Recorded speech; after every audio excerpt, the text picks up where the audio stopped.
Première station, Jésus est condamné à mort. As-tu imaginé un seul instant ce que j'ai pu éprouver en mon cœur d'homme à entendre cette sentence? Car j'étais Dieu, c'est vrai, mais j'étais aussi homme, et j'ai voulu prendre en moi la sensibilité du cœur de l'homme. Jamais tu n'as pensé à cela. Jamais tu n'as mesuré l'effroi qui s'est emparé de ma nature humaine. Bien sûr, j'étais venu pour cela. Mon divin cœur se réjouissait de ce que le sacrifice allait bientôt s'achever. Il avait été offert au cénacle, il fallait maintenant le mettre en œuvre. Accompagne-moi sur ce chemin, essaie de me suivre, et communie à tout ce que j'ai ressenti. Accompagne-moi par ton amour, à la place de ceux qui se moquent de moi ou qui n'y pensent jamais. À la place aussi de ceux qui, comme Pilate, se lavent les mains, car ils ne veulent pas se compromettre avec moi. Ils ne veulent pas avoir d'histoire, ils ne veulent pas être dérangés, car ils savent bien que l'évangile que j'étais venu apporter, c'était du feu. Il exigeait une conversion profonde. Mais eux, ils ne voulaient pas en entendre parler, ils s'en lavent les mains. Il m'a laissé accuser faussement Pilate, pour ne pas perdre la place et pour ne pas être réprimandé par l'empereur de Rome. C'est vrai, me suivre n'a jamais été facile.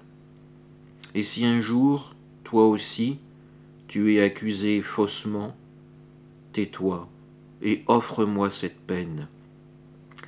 Ceux qui te condamnent, ceux qui te jugent, aime-les davantage et prie pour eux. Moi aussi, je t'aime, mon enfant.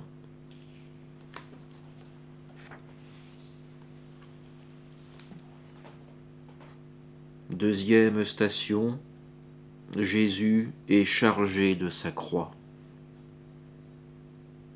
As-tu jamais imaginé ce que pourrait ressentir un condamné lorsqu'il est mis en présence de l'instrument de son supplice, la guillotine, le poteau d'exécution? Pour moi, ce fut la croix. Rejoins-moi à cet instant, mon enfant. Entre dans mon cœur et tu comprendras ce que j'ai pu éprouver. Les hommes ont écrit de belles choses sur la croix, des choses magnifiques. Elle est même devenue un objet d'art que vous portez au cou ou que vous mettez sur vos autels. La réalité était bien différente. On apporte ce bois, on sonne de la trompe pour avertir tout le monde que je suis enfin condamné. Les princes des prêtres se félicitent.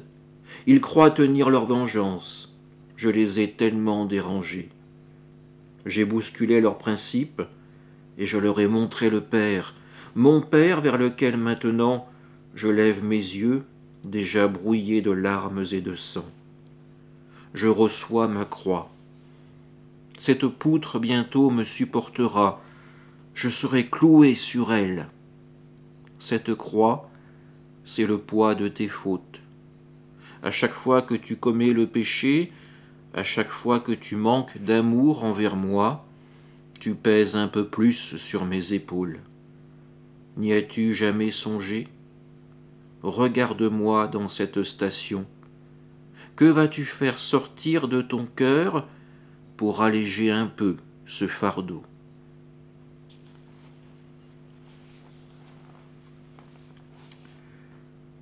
Troisième station, Jésus tombe pour la première fois. Imagine un peu le spectacle.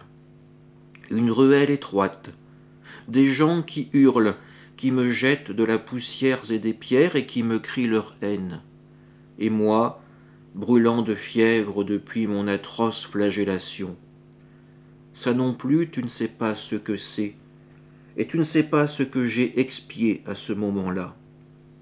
Moi, du sang plein les yeux, la tête martelée par ce casque d'épines, j'entendais tout cela. J'étais Dieu, mais j'avais caché ma force divine, et je n'avais que ma résistance d'homme. Mon regard, qui se portait comme toujours à l'infini, te voyait, mon enfant, et mes yeux cherchaient à rencontrer les tiens pour y lire un peu de pitié, un peu d'amour. Y en a-t-il un peu de cet amour dans ton cœur pour moi, maintenant, alors que je viens de m'écrouler sans pouvoir me retenir? Je suis si souvent loin de ta pensée, loin de ton cœur. Tu ne sais pas ce que c'est que m'aimer. Tu le proclames bien haut pourtant. Mais lorsque je tombe sous le poids de tes péchés, cela ne te fait pas grand-chose. Pour arriver au ciel, la route est longue et dure. Demande-moi la force de me suivre, je t'aime tant.